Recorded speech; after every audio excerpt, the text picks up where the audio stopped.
It's observatory instruction of the month. It's mean what is the structure? What the structure allows us to complete through what?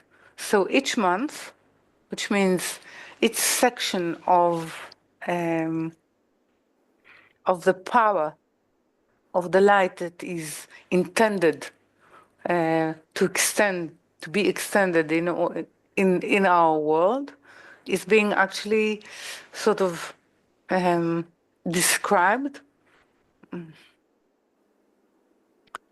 And I don't know why I have, in observatories, sometimes you have sort of the structure of, let's say, of constellations. Mm-hmm. So there is a map of constellation, and then when you know them, you can actually identify them in the sky. Mm-hmm. So you know their name. So this is actually what Sefer Yetzirah is doing, is telling us, is giving us the structure so we will be able to identify the process within reading the portion of Torah and the process of reformation in ourselves. So we'll be able to identify it. It has to do with, first, the quality that is being, the letter, the quality, and the combination of the four-letter of Aveya, which each month has its own combination. So through that, when we try to open it, it's some sort of a reading map to guide us through the process that is possible of the renewal completion of this month. So in this month and in the portion, in this month of Adar, in the portion with the table and with Purim coming up, what is the meaning then of that? What can be reformed? First, it has to do with the letter Koof, which suggests two things. It has to do with imitation, like a monkey. It means that through imitation of the higher, we are able, which is to do with, in simile with, and it has to do with holiness. It has to do with the copulation which brings joy of the end of reformation or the world to come. So actually, it suggests that it is a collection of all reforming agents to prepare us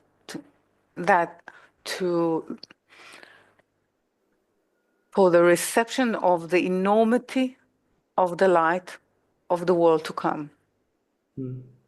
Okay, and it suggests that the combination of the letters it comes from the blessing for Yehuda. It means that we are able to tie up our corporality to wisdom, or to higher wisdom. It means that within its sort of messianic description. Okay? So it's part of Judah's blessing, which suggests that through him, Malchut is able, actually, will be able to tie herself into the extension of wisdom, meaning into the extension of what the Creator wished to give. Okay, so it's a very deep, essential preparation month for redemption, for the light of redemption. Okay, so this is what actually. This is what I was trying to say, that it is actually a cloth or a mantle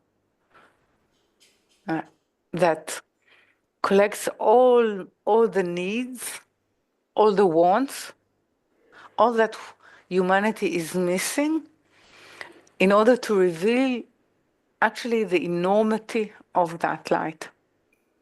So it has to do with actually a true copulation and cooperation between the createe and the creator. Humans and the holy and godliness, okay, or divinity. Yes. So in that respect, it's coming through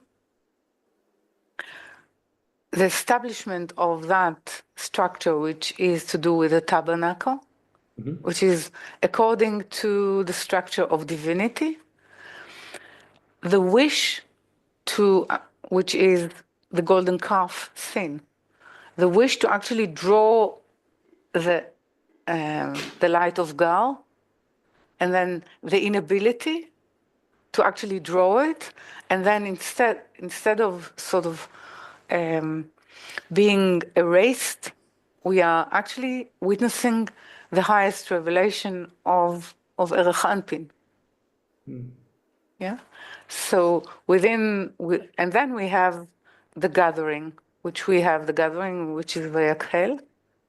So actually it's all to do with reforming in ourselves as humanity, not as humans, as humanity, the right structure that will allow us to receive the light of the head, or what is called Gar.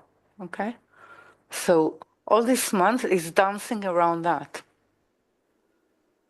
around sort of sorting ourselves out, seeing the gap,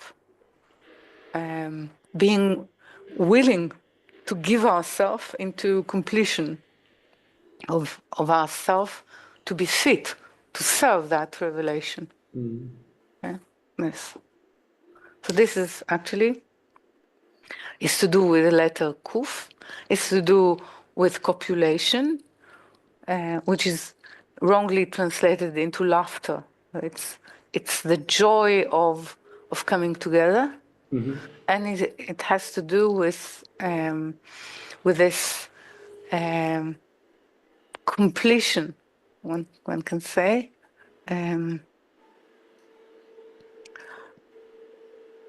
Of the two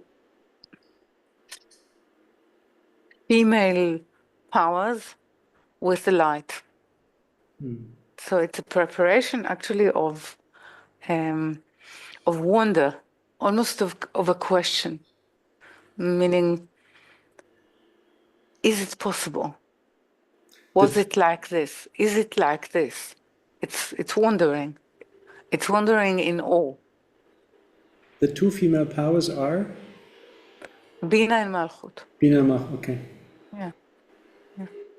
So Bina is giving, Bina is actually receiving, and Malchut as well as receiving. Sort of pulling us into the state of being able to receive the highest point of ourself, which is Yechidah.